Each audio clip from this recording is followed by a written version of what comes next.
தேவனுடைய பரிசுத்த நாமத்திற்கு மகிமை உண்டாவதாக.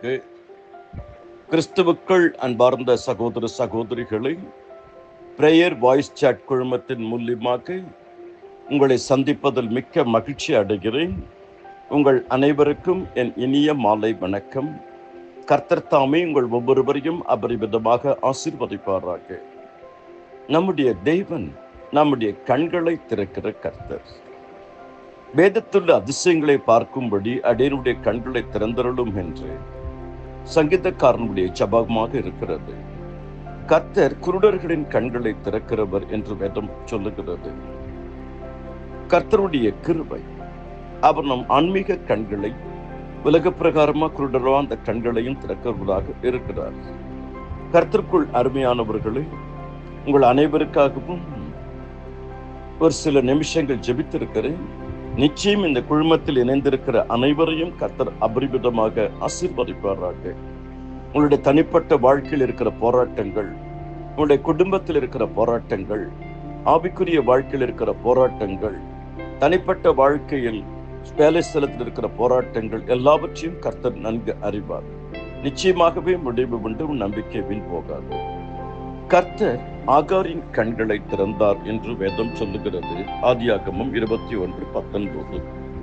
கர்த்தர் பிலேயாமின் கண்களை திறந்தார். ஆதியாகமம் 22:31. கர்த்தர் வேலைக்காரரின் கண்களை திறந்தார். எலிஷாவுடைய வேலைக்காரரின் கண்களை 2 ராஜாக்கள் 6:17. கர்த்தர் ஆதாம் ஏவாளின் கண்களை திறந்தார். ஆதியாகமம் 3:7.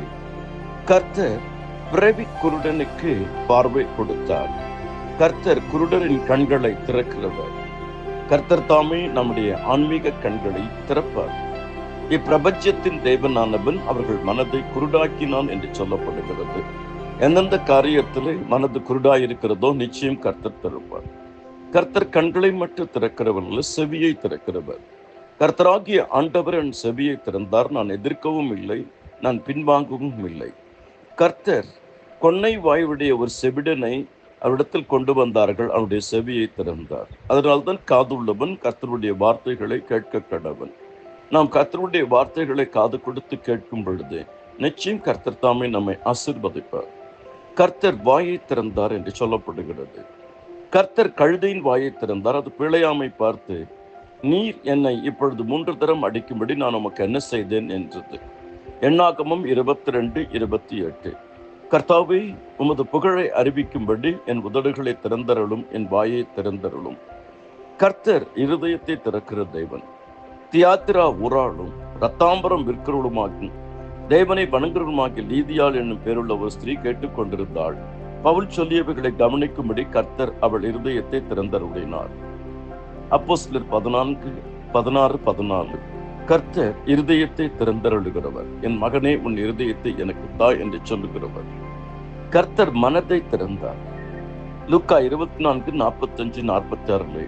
அப்பொழுது வேத வாக்கியங்களை அறிந்து கொள்ளும்படி அவர்களுடைய மனதை அவர் திறந்து அவர்களை நோக்கி எழுதியிருக்கிறபடி கிறிஸ்து பாடுபடவும் 3ஆம் நாளிலே மருத்துவரிலிருந்து எழுந்திருக்க வேண்டியதாக இருந்தது. கண்களை திறக்கிற தேவன், செவியை திறக்கிற தேவன், வாயை திறக்கிற தேவன், இருதயத்தை திறக்கிற தேவன், மனதை திறக்கிற தேவன்.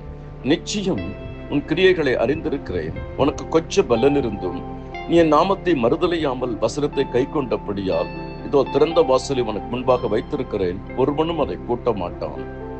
தேவன் பூட்டினதை யாரும் திறக்க முடியாது, தேவன் திறக்கிறதை யாரும் பூட்ட முடியாது. கர்த்தர் சவுலின் கண்களை திறந்து பவுலாக மாற்றினார் என்று வேதம் சொல்லுகிறது. நிச்சயம் உங்கள் வாழ்க்கையில் இருக்கிற எல்லா இருளையும் கர்த்தர் நீக்குவார். தேவரீரின் விளக்கை ஏற்றுவீர். என் தேவனாகிய கர்த்தர் இருளை வெளிச்சமாக்குவார். கர்த்தர் இருளை வெளிச்சமாக்கும் போது கண்கள் திறந்திருக்கும். கர்த்தர் தாமே உங்கள் ஒவ்வொருவரையும் அபரிமிதமாக ஆசீர்வதிப்பாராக. உங்களுக்காக ஜெபித்திருக்கிறேன். ஆடியோ மெசேஜஸ் திரும்ப திரும்ப கேளுங்கள். கர்த்தருடைய வார்த்தை உங்கள் இருதயத்தில் போகும் பொழுது நிச்சயம் உங்கள் வாழ்க்கையில் நல்லதே நடக்கும். நிச்சயமாகவே முடிவு உண்டு, உன் நம்பிக்கை வீண் போகாது. கர்த்தர் தாமே அபரிமிதமாக ஆசீர்வதிப்பாராக. ஆமேன், ஆமேன்.